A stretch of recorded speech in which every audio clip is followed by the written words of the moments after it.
Sans Jésus, mon ciel est voilé. Sans lui, tout pour moi semble dur. Sans Jésus, tout perd sa beauté. Le jour le plus clair semble obscur. Le chant des oiseaux n'est plus doux. Les fleurs ne peuvent m'égayer. Je veux Jésus-Christ avant tout. C'est lui seul qui peut me charmer. Avec ce sauveur bien-aimé, je veux demeurer constamment. Il change l'hiver en été. L'automne est un nouveau printemps.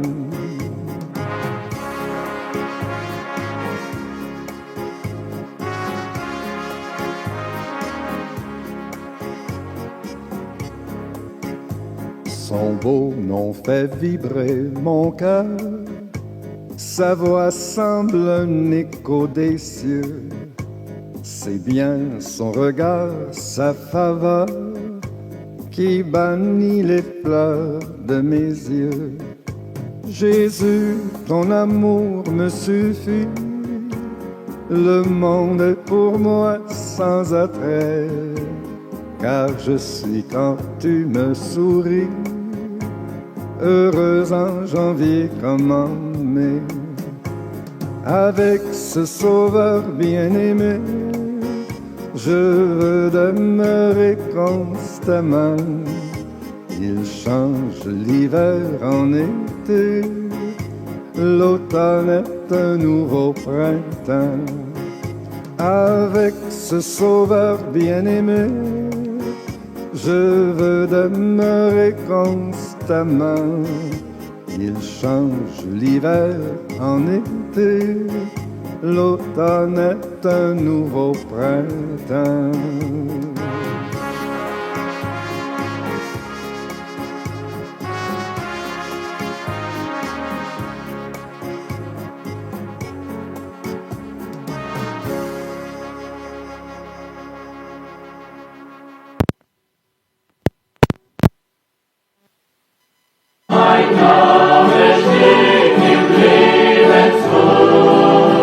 Das weiß ich ganz gewiss,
Loué et remercié soit le Seigneur. Vous savez comme c'est ici, quelqu'un doit aller devant et personne ne le souhaite.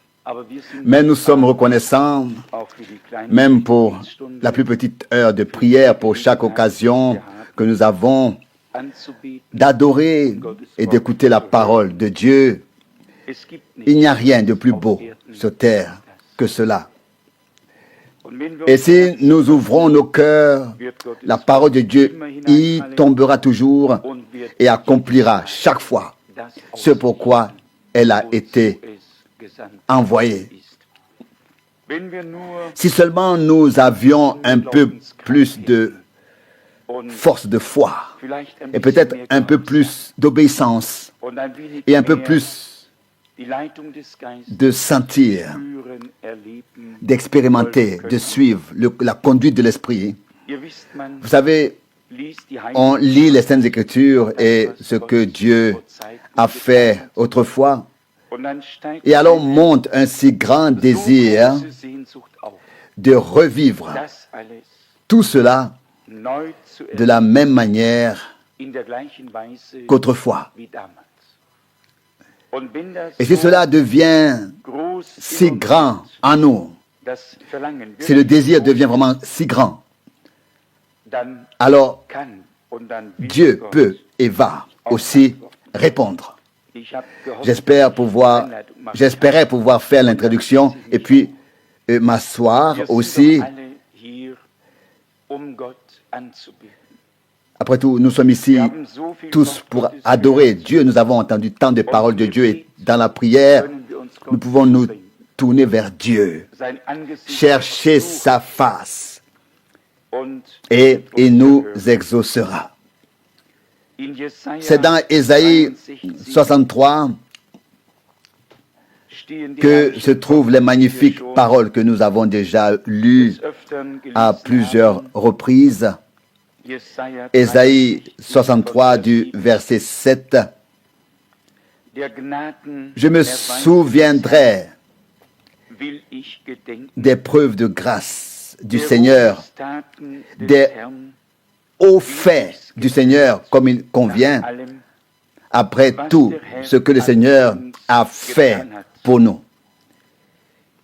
Et après la grande bonté envers la maison d'Israël, à laquelle il a fait du bien selon sa grande miséricorde et le grand nombre de ses promesses de grâce.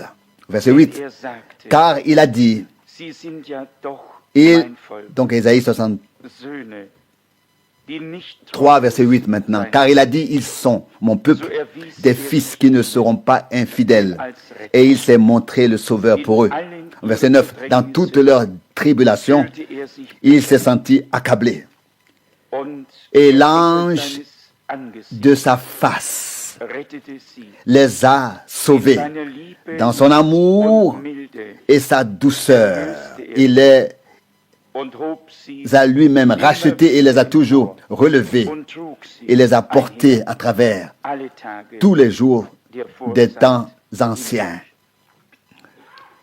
Levons-nous et adorons.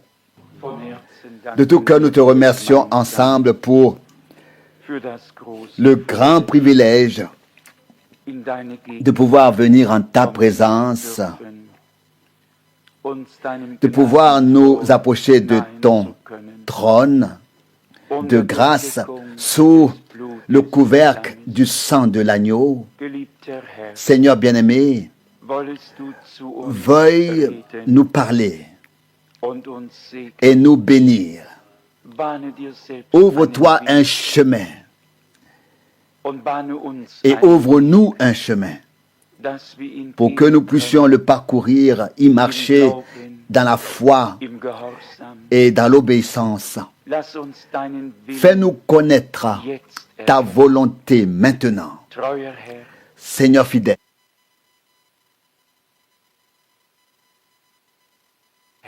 Seigneur fidèle, nous te remercions de nous avoir aidés jusqu'ici, de nous avoir soutenus Et nous te remercions de continuer à être avec nous. Accorde maintenant la grâce de parler lorsque quelque chose doit être dit et la grâce d'écouter. Prends en charge la conduite de l'assemblée. Viens à ton droit, Seigneur fidèle. Marche et agis au milieu de nous. Ah Seigneur, ce ne sont pas que des paroles, nous le pensons vraiment. Sans toi, nous ne pouvons rien faire. Et tout ce que nous ferions serait voué à l'échec. Seigneur, il fallait que tu puisses agir à travers nous par ta parole, par ton sang et par ton esprit. Bénis avec nous tous ceux qui n'ont pas pu venir, tous ceux qui sont empêchés, et bénis ton peuple sur toute la terre. Tu sais où chacun habite, comment il s'appelle. Tu connais les besoins individuels et les circonstances, tout le chagrin, toute la tristesse, toutes les blessures. Tu connais tout, même l'inconciliabilité, le manque de réconciliation et tout ce qui peut exister. Seigneur, abaisse-toi et rends-nous, descends parmi nous et rends-nous dignes de ton regard, du regard de ta grâce. Si tu te tournes vers nous et que tu nous parles, notre détresse sera soulagée et nous te rendrons grâce. Sois donc avec nous par grâce au nom de Jésus. Amen. Amen. Nous nous asseyons. Vous savez que nous avons tous la même chose à cœur, se rapprocher de Dieu, faire l'expérience de Dieu, aller jusqu'au bout du chemin, commencer pour contempler son visage, sa face, trouver toujours le lien avec son action, qui est toujours conforme à sa parole. Nous avons retenu cela, plus que cela. Il a été écrit au plus profond de notre cœur que Dieu fait toutes choses selon sa parole et que nous devons croire, enseigner, agir et marcher dans les limites de sa parole. C'est la voix de Dieu avec nous, avec toi, avec moi. Et c'est la voix de Dieu avec Israël. C'est la voix de Dieu avec l'Église. Et nous en avons souvent parlé, en plus de ce que Dieu a dit en général, de ce qu'il faut enseigner. Et il a donné, lui le Seigneur, des promesses qui s'accomplissent. Il a un plan que nous pouvons reconnaître. Ce plan ne se limite pas à ce que nous chantons, à ce que nous prions, à ce que nous méditons la parole de Dieu, mais il y a un peu plus que cela dans ce plan. Dieu a fait connaître ses voies à Moïse et ses actions au peuple d'Israël. Il avait des gens sur terre à qui il pouvait se révéler, qui le croyaient, à qui il pouvait dire ce qui devait ou devait arriver maintenant. Et nous pouvons par grâce nous compter parmi ceux qui ne se contentent pas de prêcher des paraboles ou de lire une parole, mais qui ont intérieurement le désir de comprendre Dieu dans ses voies, dans ses actions. et même plus que cela, de nous laisser insérer dans ses voies et dans ses actions, et qu'en ce temps-là, nous soyons cela ou là, et que nous soyons ce que Dieu a voulu faire de nous. Combien de fois l'avons-nous entendu dans les prédications? Dieu a placé certaines choses sur le chandelier à différentes époques. Le mandat de Noé était très différent que celui de Moïse. Les voies de Dieu avec Abraham et les promesses que Dieu a faites ont eu leur temps et elles allaient au-delà, vers l'avenir, ce qui était de la prophétie. Et nous voyons comment, lorsque le temps est venu, Dieu a toujours pourvu à tout. Comme nous l'avons observé dimanche matin, il avait des terres, il avait des gens, il avait du matériel, il avait tout ce qui était nécessaire pour que ce qu'il avait prévu puisse être réalisé. Et il n'en manquait pas. Et rien ne manquait. Au contraire, il y en avait trop. Il en restait. Pensons à la construction à l'époque de Salomon. Pensons à la construction du tabernacle dans le désert. Il y en avait assez. Il en restait.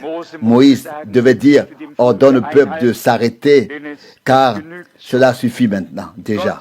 Dieu a pourvu à tout en tout temps. Et il n'a pas changé. Il y a eu parfois des traversées du désert, des périodes de sécheresse que le peuple de Dieu a dû traverser. Mais une chose est restée, c'est que Dieu était avec eux. Et tous ceux qui se sont accrochés à lui n'ont pas été confondus parce qu'ils ont cru. Et parce qu'ils ont cru, ils ont suivi. Et parce qu'ils ont suivi, ils ont vu s'accomplir les promesses. Tout s'enchaîne. Et ici, nous avons lu les grâces qu'il a accordé, ces actes de gloire. Nous devons le remercier comme il se doit. Je vais ensuite lire du verset 10, qui est le prochain paragraphe. Et celui-ci doit servir d'examen de conscience pour moi, pour nous et si possible pour tout le peuple de Dieu. Au verset 10 maintenant. Mais ils se sont montrés rebelles et ont attristé son Esprit Saint, de sorte qu'il s'est changé en ennemi pour eux et a même combattu contre eux. Arrêtons-nous un instant sur ce point. Il s'agit alors d'un passage triste. Si nous pouvions lire dans Néhémie, je ne sais pas si je le trouverai du premier coup, il est écrit que Dieu leur a donné son bon esprit pour les guider. C'est une chose merveilleuse que de recevoir l'Esprit de Dieu, mais l'affliger ensuite et être récalcitrant, c'est fatal. Comme c'est écrit dans Néhémie chapitre 9, l'un est couronné de bénédiction et confirmé par Dieu et l'autre peut bien sûr se transformer exactement en son contraire. Qui a le passage dans Néhémie? Il doit certainement se trouver dans le chapitre 9. Néhémie, il doit bien être écrit quelque part. Néhémie, je ne voulais pas non plus m'avancer ce soir, venir devant. Oui, c'est ici. Néhémie 9 du verset 19. Néhémie 9 du verset 19. Tu ne les as pas abandonnés dans le désert selon ta grande miséricorde. Non, La colonne de nuée ne s'est pas retirée d'eux pendant le jour pour les guider dans le chemin, ni la colonne de feu pendant la nuit pour éclairer le chemin par lequel ils devaient passer. Verset 20. Tu leur donnas aussi ton bon esprit pour les instruire. Tu ne refusas pas ta manne à leur bouche et tu leur donnas de l'eau pour leur soif. Verset 21, Néhémie 9. Pendant 40 ans, tu les as nourris dans le désert, de sorte qu'ils ne manquèrent de rien, leurs vêtements ne s'usèrent pas et leurs pieds ne s'enflèrent pas. C'était une chose merveilleuse. Dieu avait fait sortir, confirmer la parole de sa promesse. Il avait maintenant un peuple à qui il parlait, des gens qui devaient le suivre dans l'obéissance, dans ce qu'il disait, docilement. Verset 20, tu leur as donné ton bon esprit pour les instruire. Dieu nous a donné sa parole.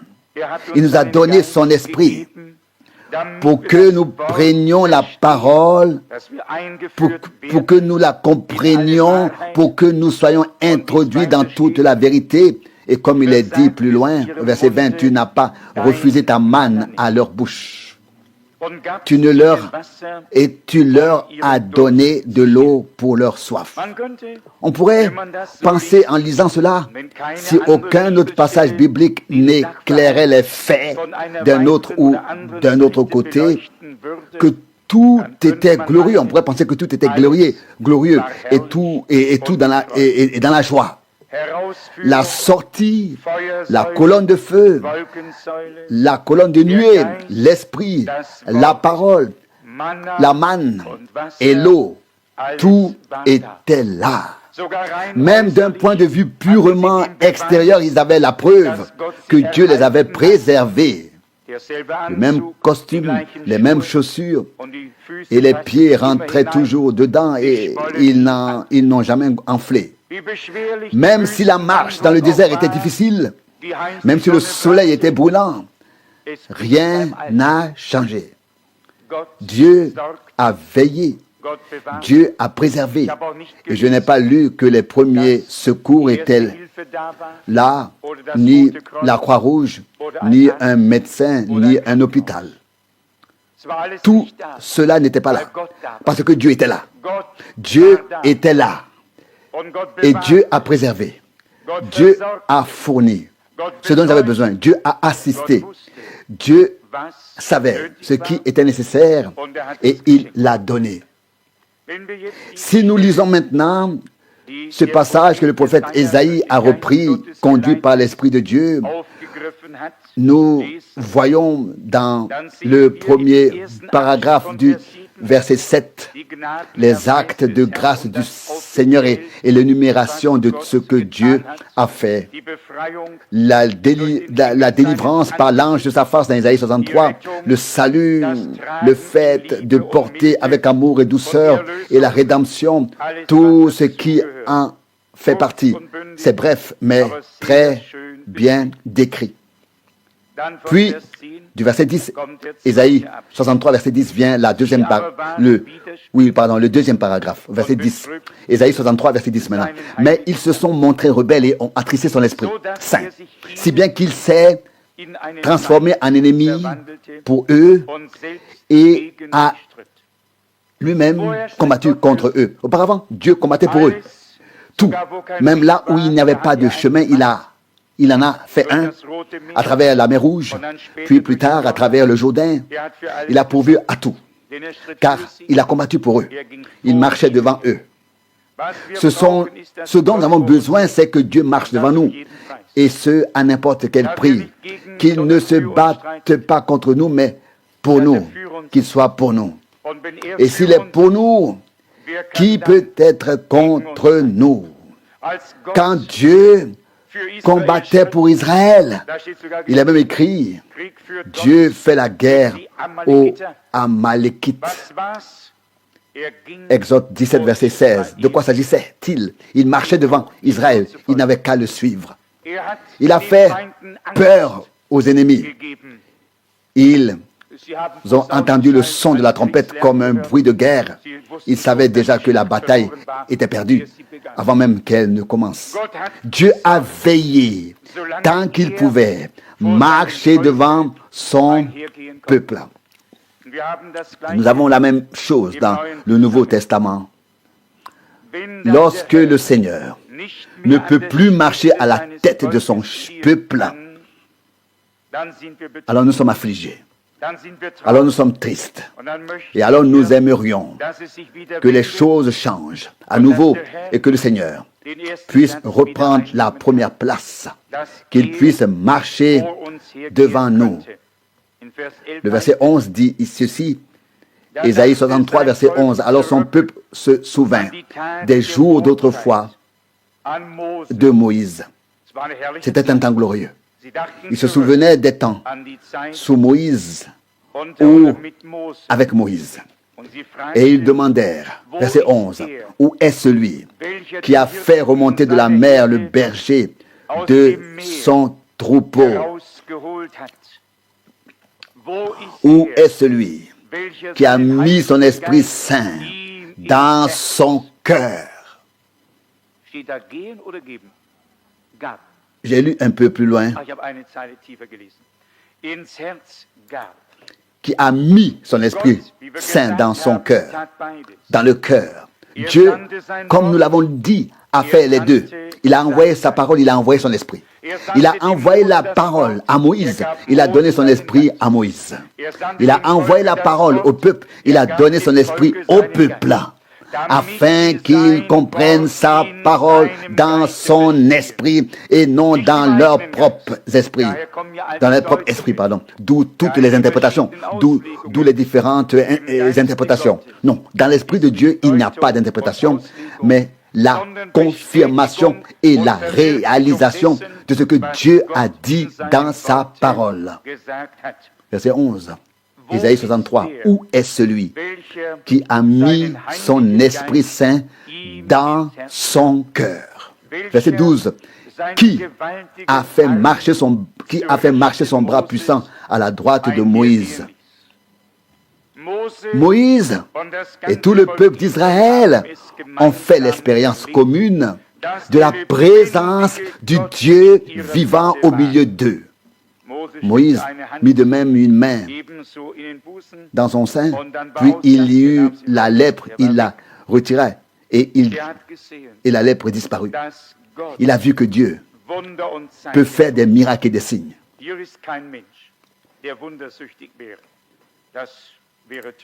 Il n'y a pas ici d'homme qui aurait un vice de voir des miracles. Ce serait insensé. Mais nous pouvons dire une chose. Partout où Dieu est présent, il se passe quelque chose. Et là où il n'y a rien de surnaturel, Dieu n'est pas présent. Soyons honnêtes les uns avec les autres. Partout où Dieu s'est révélé aux hommes, il s'est passé quelque chose. Toujours. Rien n'est jamais resté comme avant.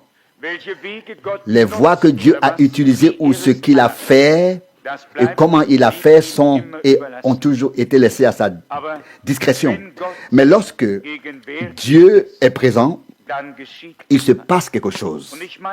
Et je pense que nous devrions nous le répéter les uns aux autres, que nous ne nous contentions pas de chanter Dieu est présent, adorons-le, mais que nous comptions vraiment pleinement sur le fait qu'il agisse de son bras puissant, là où son peuple se rassemble en son nom pour y confirmer dans son cœur, dans nos vies, et si Dieu nous accorde sa grâce à travers nous, sa parole qui nous a été rendue vivante par l'Esprit et qui nous est devenue précieuse et chère.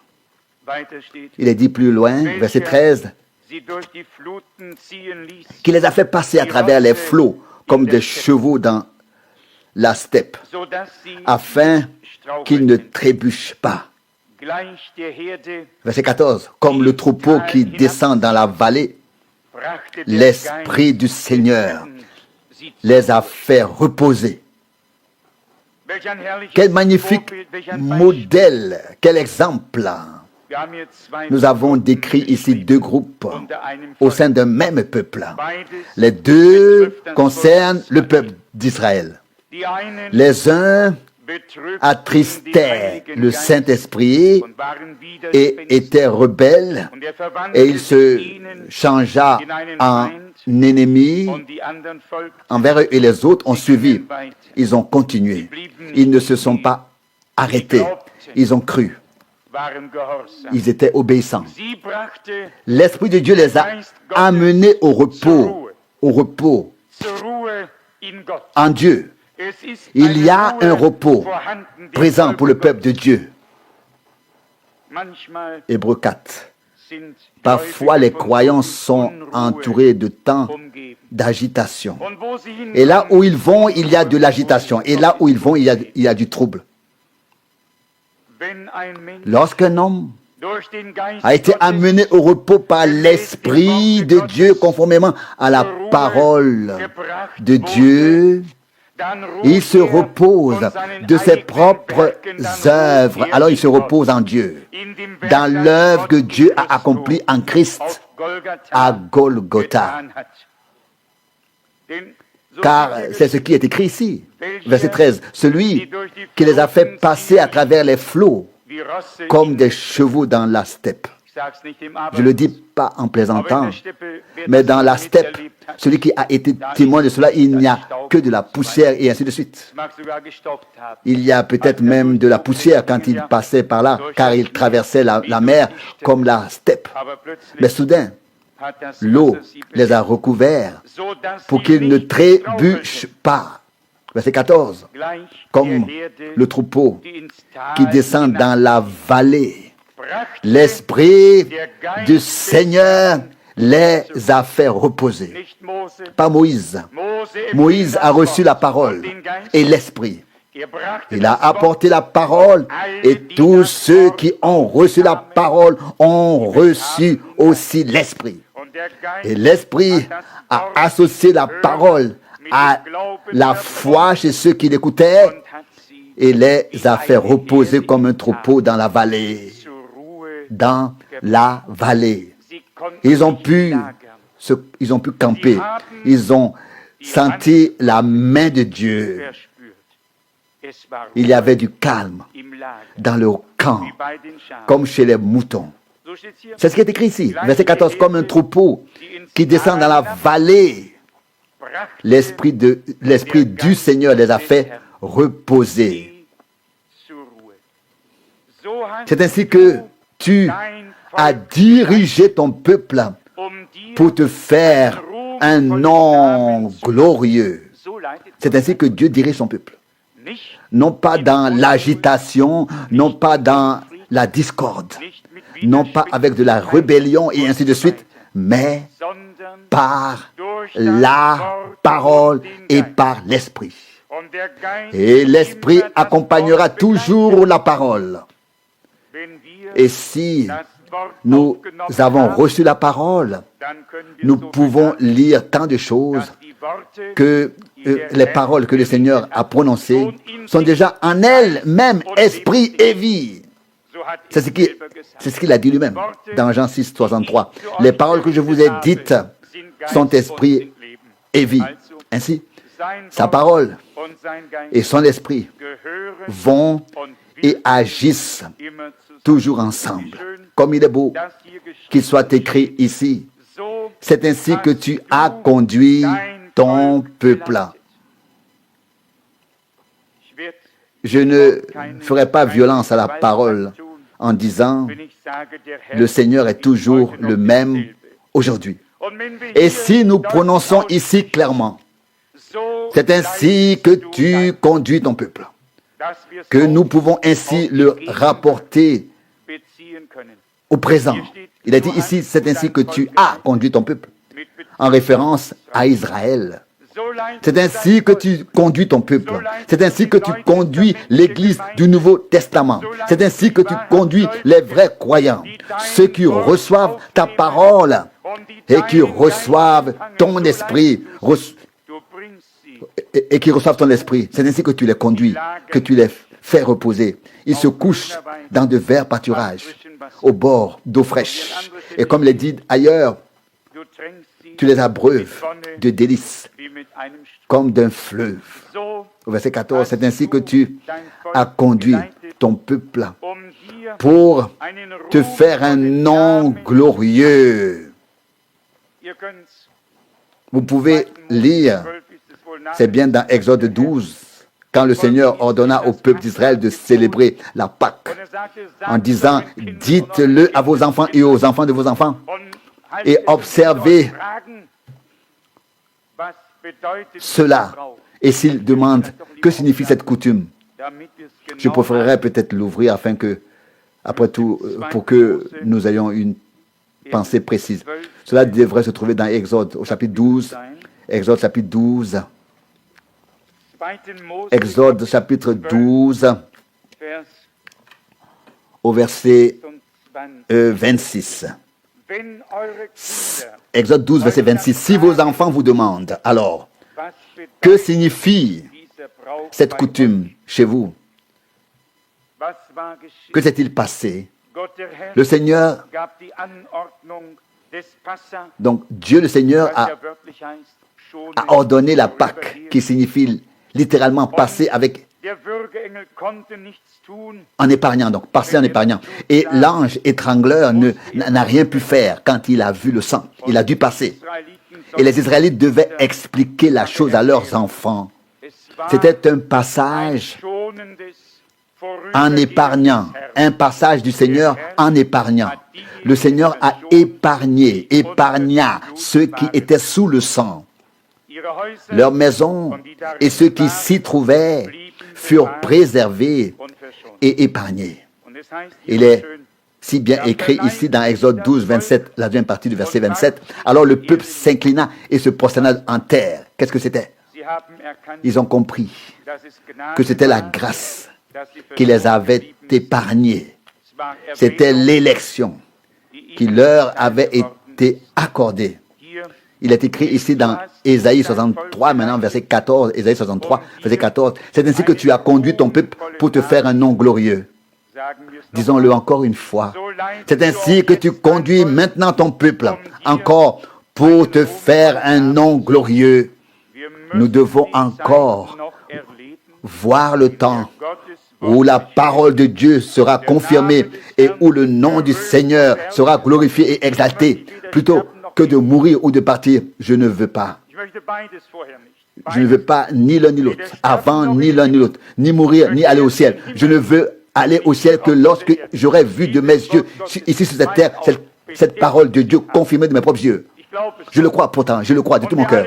Et parce que nous croyons en cette parole, Dieu ne tiendra-t-il pas sa parole? Il se tiendra à sa parole, il la confirmera.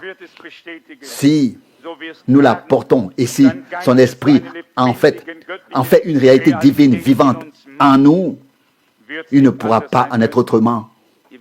Vous m'excuserez déjà d'avoir dit cela. Je ne veux pas aller au ciel avant de l'avoir vu confirmé, mais vous savez ce que c'est. Nous sommes entre nous. Vous savez ce que cela signifie. En tant que porteurs des promesses divines, nous voulons être présents lorsqu'elles se réalisent. Dieu a toujours fait naître la joie dans le cœur de ceux qui ont participé à la promesse, qui ont participé à ce qu'il faisait, qui ont pu prendre part à ce qu'il fait. Et voici maintenant ce que nous lisons au verset 15 comme intention de prière avant de présenter au Seigneur nos requêtes et tout ce qui nous touche. C'est presque une prière, pourrait-on dire. Verset 15 maintenant. Regarde du haut des cieux, regarde de ta sainte et glorieuse demeure. Où sont ton zèle et ta puissance de héros? l'élan de ton cœur et ta miséricorde. Ne te retiens donc pas, car tu es notre Père. Abraham ne sait rien de nous et Israël ne nous connaît pas.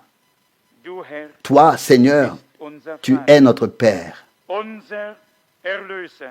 et ton nom est notre Rédempteur depuis les temps anciens. Pourquoi, Seigneur, nous as-tu fait errer loin de tes voies et as-tu endurci notre cœur pour qu'il ne te craigne plus? Reviens à cause de tes serviteurs, à cause des tribus qui sont ta propriété. Quelle prière, quel cri de détresse qui s'élève du plus profond du cœur vers le trône de Dieu. On le remarque à la manière dont il est écrit. Ce n'était pas seulement une proclamation, c'était un désir profond qui s'exprimait. Tu es notre Père. Abraham n'est même pas ici. Il ne nous connaît pas du tout. Et oui, Israël non plus. Mais tu es notre Dieu. Tu es notre Rédempteur. C'est ton nom depuis les temps anciens. Seigneur, nous venons à toi tels que nous sommes. C'est ton nom depuis toujours. Il ne pouvait pas appeler Abraham. Il ne pouvait pas. Il n'était pas là. Il ne pouvait pas appeler Jacob. Il n'était pas là non plus. Qui devait-il appeler? Il devait appeler Dieu qui était avec Abraham, qui était avec Jacob, qui était avec tous les prophètes. Qui devons-nous appeler? C'est le même Dieu que nous invoquons. C'est ce même Dieu que nous prions d'être avec nous comme il a été avec nos pères. Et que nous disions, certes, Abraham est le père de la foi. Mais Dieu est notre Père céleste, parce qu'il nous a engendrés par sa parole et par son esprit. C'est pourquoi nous prions, n'est-ce pas, notre Père qui est aux cieux, que ton nom soit sanctifié. Verset 16, toi Seigneur, tu es notre Père, notre Rédempteur. Tu es notre Père, notre Rédempteur. Est ton nom depuis les temps anciens.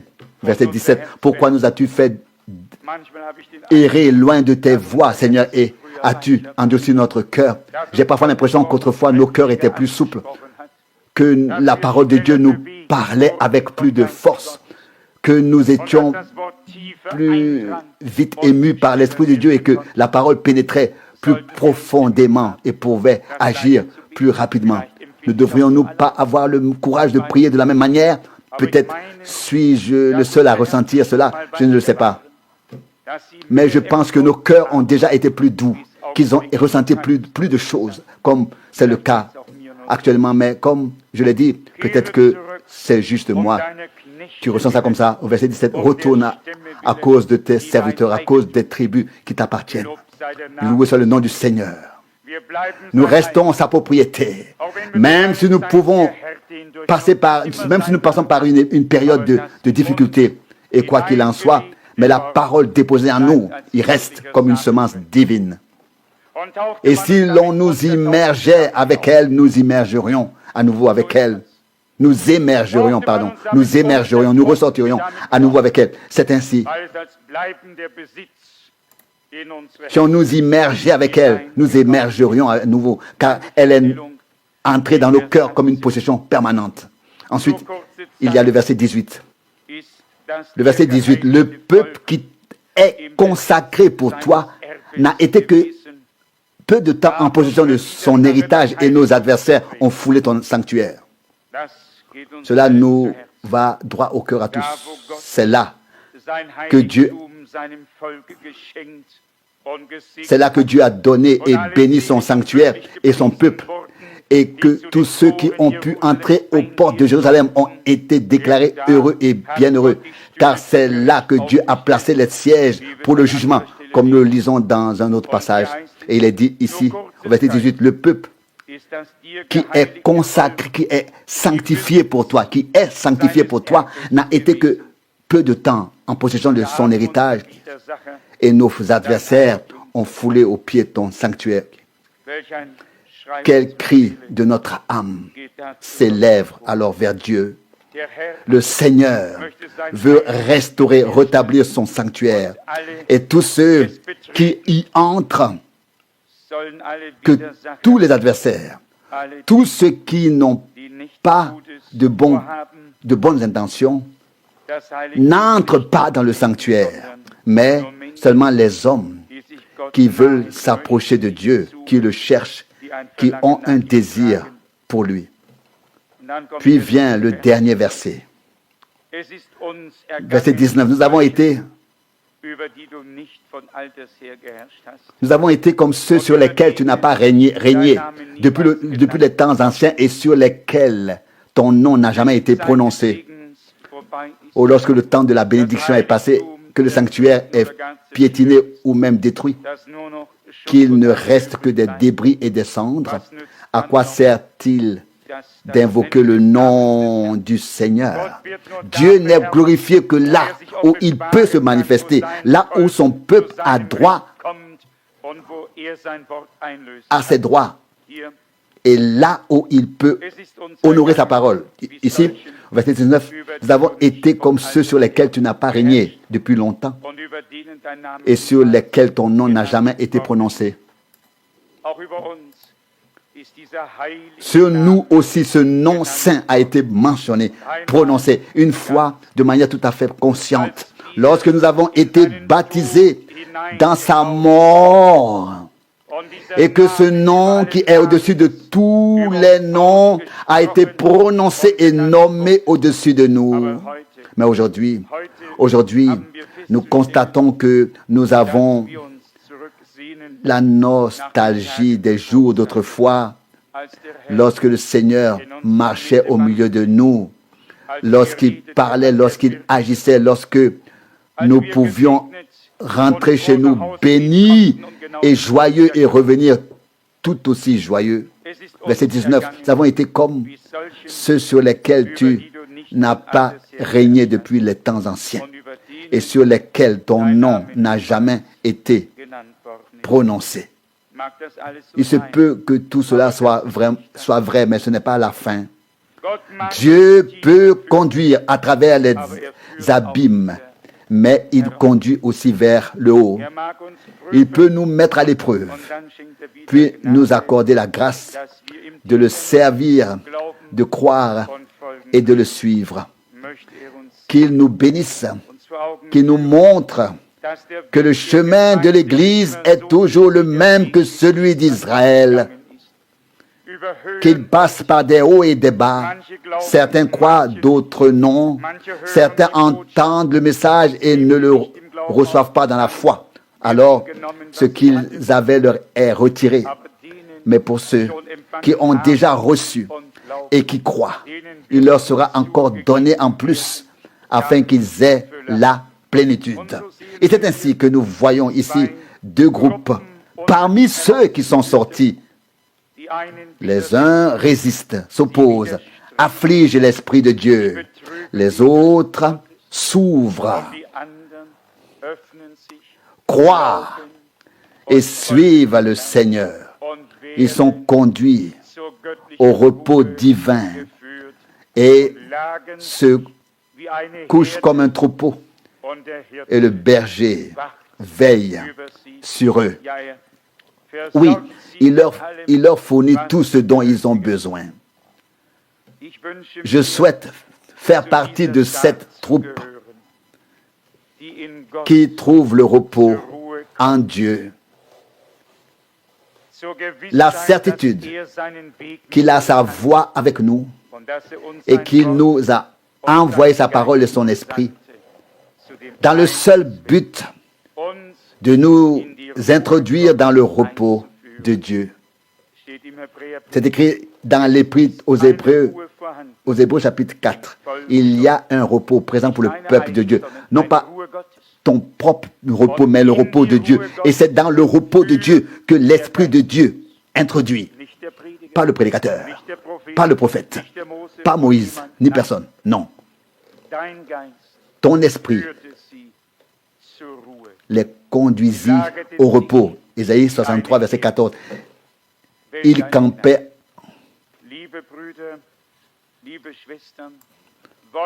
comme un troupeau. Quelle grâce, frères, chers frères et sœurs. Laissons le Seigneur nous dire aujourd'hui qu'il veut nous conduire, nous guider et nous amener au repos, nous faire entrer dans son repos et que nous puissions ainsi nous reposer en lui et que nous savons ce qui reste à faire. Il l'accomplira en son temps, en son temps. Le désir profond est lié à cela.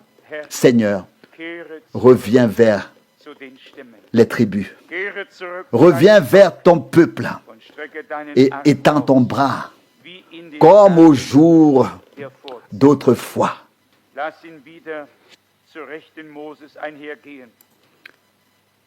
Fais-le marcher à nouveau à la droite de Moïse. Fais ce que tu as fait autrefois. Avec Dieu, toutes choses sont possibles. Croyons-le et faisons-lui confiance. Et invoquons son nom maintenant dans la prière en sachant qu'il est présent. Il nous a donné cette parole pour que nous nous y conformions. Il nous a parlé par la parole et mettra en nous son esprit qui rendra la parole vivante afin qu'elle devienne une réalité divine. Loué soit le nom du Seigneur. Amen. Levons-nous et prions. Père céleste, je te remercie de tout cœur pour la grâce et le privilège que nous avons de venir à toi tel que nous sommes. Donne-nous aussi la grâce de reconnaître notre état spirituel devant toi et en même temps la foi en toi, en ta puissance. La foi que ta parole ne revient pas à vide, mais qu'elle accomplit ce pourquoi tu l'as envoyé. La foi que ton esprit rend la parole vivante en nous et la confirme. Ô Seigneur, je suis profondément reconnaissant pour les Saintes Écritures. Je te remercie pour les Saintes Écritures qui nous a été laissées. Je te remercie pour cela. Ô Seigneur, c'est un miroir, c'est un enseignement, c'est un avertissement, une consolation, une réprimande. Tout est dans ta parole, Sauveur fidèle. Nous voulons atteindre le but et aller jusqu'au bout du chemin avec toi. Relève-nous de la poussière. Fais-nous grâce comme au jour d'autrefois. Seigneur, que la fin soit comme le commencement. Que le temps d'épreuve qui s'est écoulé entre les deux n'ait servi qu'à nous permettre de distinguer clairement comment tu agis, de quelle manière tu agis, et de discerner quand l'esprit se sert des hommes. Seigneur bien-aimé, car l'action finale de ton esprit doit aboutir sans délai à l'enlèvement. Seigneur bien-aimé, les chemins difficiles et les leçons en auront valu la peine.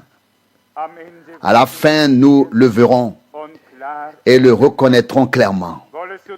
Si tu veux donner à tes messagers l'autorité,